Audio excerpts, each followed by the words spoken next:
जंगल के जानवरों पर किया घमंडी विशाल ईगल मानव ने हमला। फिर जंगल की देवी ने अपनी शक्तियों से किया उसका घमंड चूर चूर। बहुत समय पहले की बात है।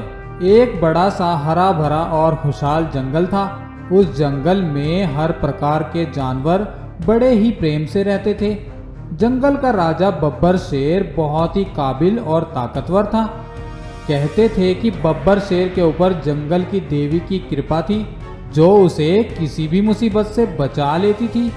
जंगल की देवी ने बब्बर शेर को एक जादुई मणि दी हुई थी, जिसकी शक्तियों से वह जंगल हमेशा हरा भरा रहता था और जंगल में कभी सूखा नहीं पड़ता था। उस जंगल के सभी जानवर बहुत ही सुख चैन से अपना जीवन जी रहे थे। एक दिन बब्बर शेर के सामने जंगल की देवी प्रकट होती है और बब्बर शेर से बोलती है, जंगल के राजा, हमें कुछ समय के लिए जंगल से दूर अपनी एक दोस्त के पास जाना है। हमारी अनुपस्थिति में आप पर ही जंगल की रक्षा की सभी जिम्मेदारी रहेगी।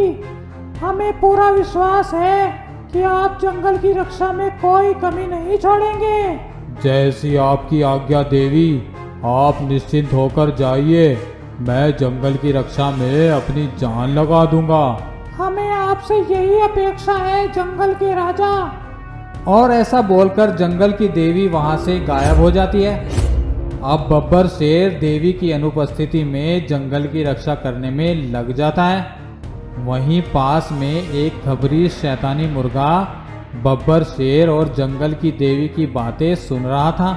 वह वहां से जल्दी से भागता हुआ जंगल के बाहर बनी एक कुटिया में जाता है। उस कुटिया में एक विशाल ईगल मानव था, जो जंगल की मणि को चुराकर जंगल पर राज करना चाहता था और उसने ही अपने खबरी शैतानी मुर्गे को बब्बर शेर की मुखबिरी में लगा रखा था। खबरी मुर्गा ईगल मानव को जाकर बताता है, मेरे आका, एक खुशखबरी लाया हूँ। क्या खुशखबरी लाए हो मेरे खबरी मुर्गे? मेरे आका, जिस दिन का हम इतने समय से वेट कर रहे थे, वो समय आ गया है। जंगल की देवी कुछ दिनों के लिए जंगल से बाहर गई है और यही समय है जंगल की जादुई मणि को चुराकर इस जंगल पर राज करने का। वाह मेरे खबरी, तूने तो बड़ा ही कमाल की खबर दी है।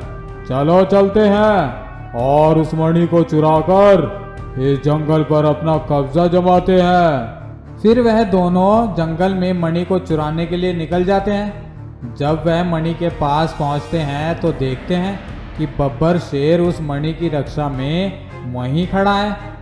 बब्बर शेर विशाल ईगल मानव को देखकर बोलता है, तुम कौन हो और यहाँ पर क्या लेने आए हो? मैं इस जादुई मणि को तुमसे छीनने आया हूँ और इस जंगल पर अपना कब्जा जमाने आया हूँ। जादुई मणि को छीनने का इरादा छोड़ दे ए ईगल मानव, नहीं तो अपनी जान से हाथ धो बैठेगा।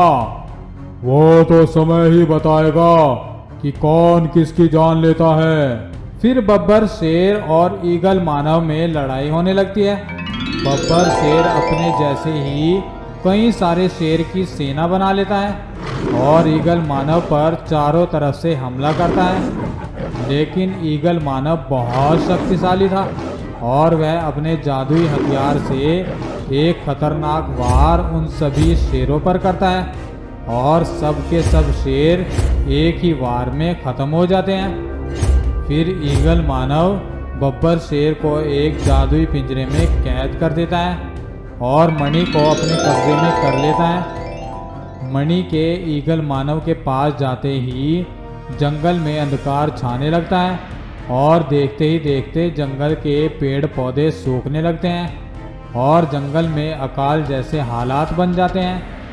ईगल मानव एक शैतानी हंसी हंसता है, हा हा हा हा हा हा, अब ये जंगल मेरा है और मैं इसका राजा हूँ। हा हा हा हा हा हा। उधर जंगल के सभी जानवर जब जंगल की ऐसी हालत देखते हैं तो उस जंगल को छोड़कर भागने लगते हैं। लेकिन वह ईगल मानव सभी जानवरों को बड़े पिंजरे में कैद कर देता है। हा हा हा हा हा, मेरे रहते कोई भी जंगल को छोड़कर नहीं जा सकता है। तुम सब ऐसे ही मरोगे। हा हा हा हा हा हा। कुछ दिन ऐसे ही बीत जाते हैं। अब जंगल के सभी जानवर भूख और प्यास से बेदम हो चुके थे और वह सभी अपनी मौत को सामने देखकर बहुत डरे हुए थे। जंगल का राजा बब्बर शेर जंगल की देवी को याद कर रहा था और मन ही मन वह देवी को पुकार रहा था। हे देवी, आप जहाँ भी हो शीघ्र ही वापस आ जाओ। आपके जंगल पर मुसीबतों का पहाड़ टूट पड़ा है। आखिरकार बब्बर शेर की पुकार रंग लाई और उसकी पुकार जंगल की देवी तक पहुंच गई। जंगल की देवी अपनी दोस्त से बातें कर रही थी कि उसके कानों में बब्बर शेर की पुकार सुनाई पड़ी। हे देवी, आप जहाँ भी हो शीघ्र ही वापस आ जाओ। आपके जंगल पर मुसीबतों का पहाड़ टूट पड़ा है। जंगल की देवी तुरंत ही वहां से अपने जंगल की ओर चल पड़ी और जल्दी ही वह अपने जंगल में पहुंच गई।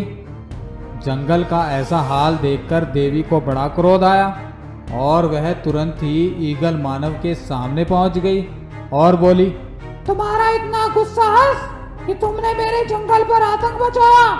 अब तुम्हारी खैर नहीं। फिर जंगल की देवी अपनी जादुई शक्तियों से ईगल मानव पर एक भीषण प्रहार करती है और देवी के भीषण प्रहार से वह ईगल मानव वहीं पर जलकर भस्म हो जाता है और उसके खत्म होते ही उसका जादू भी जंगल से खत्म हो जाता है और सभी जानवर आज़ाद हो जाते हैं। जंगल की देवी जादुई मणि को उससे छीनकर फिर से जंगल में स्थापित कर देती है